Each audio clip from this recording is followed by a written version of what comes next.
isn't it on a day-to-day basis pretty obvious that in America the system is not working because of the violence, because of our war machine, because of our economic situation? I mean, we're not benefiting from the empire, the global corporations. So what's the answer for a local person? Is it too much of a cliche to say turn the TV off, turn the iPod off, and get outside and garden, talk to people, join the community? It just seems like people are so isolated. What do they need to do to break? What do they need to do to break out of the system that you say you admit that you, me, and we're all so enmeshed in? What do we need to do? Yeah, if you do not step forward across lines, risking, then we never change. We stay victimized in this world of violence.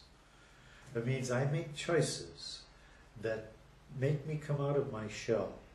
And people have differing challenges. Some people will quit the given job they have because it's too violent. Many people feel so locked into what job they have, because so many don't have jobs anymore. But we end up making choices, and we need community to do it. To make these alternative choices, to change our lifestyles. I don't need to keep buying things. How do I stop buying things? Why do we give our kids, why do all our kids have 200 toys? Why don't we make decisions to stop buying? Why don't we learn to do without? We make choices. I don't need this. And how do I get out of myself to serve others in a direct way? Everything from homeless shelters to helping with food pantries to efforts at social change, direct social change. So it's not enough just to pick up the pieces and helping people who are, the left out, but we have to change the system. We have to work on the systems also. So all is important. Feeding the hungry, clothing the naked, and confronting the violent systems.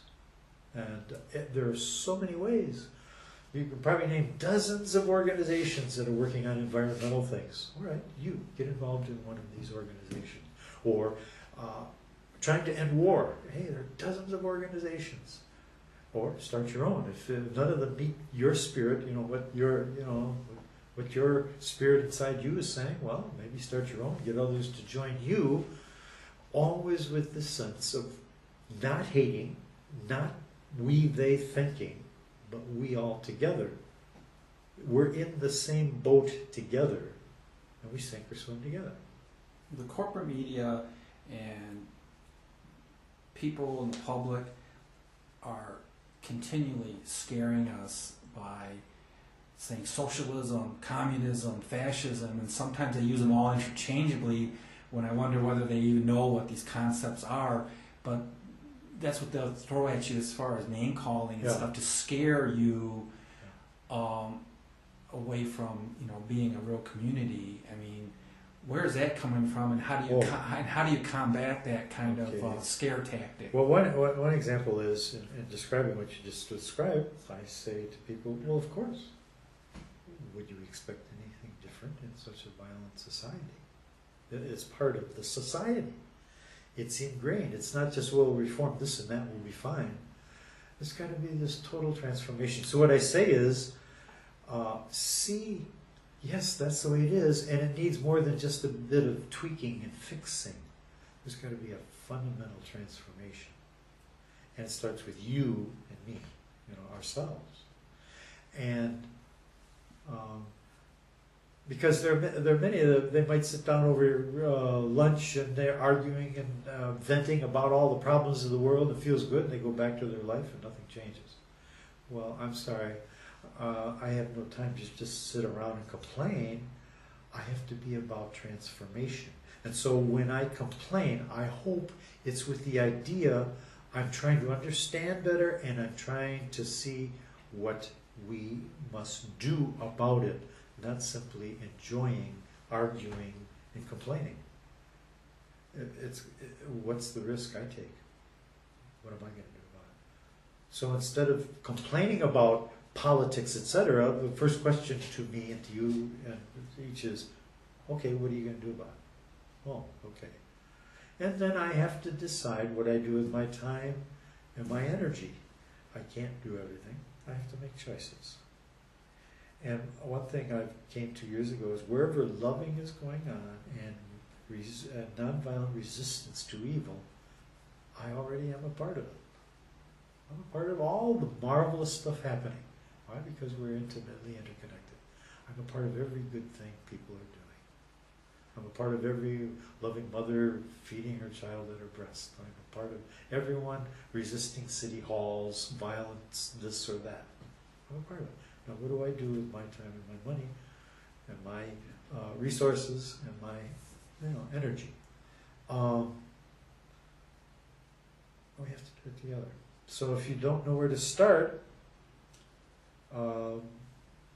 go to some events that are taking place that might interest you in areas and begin learning about the issue.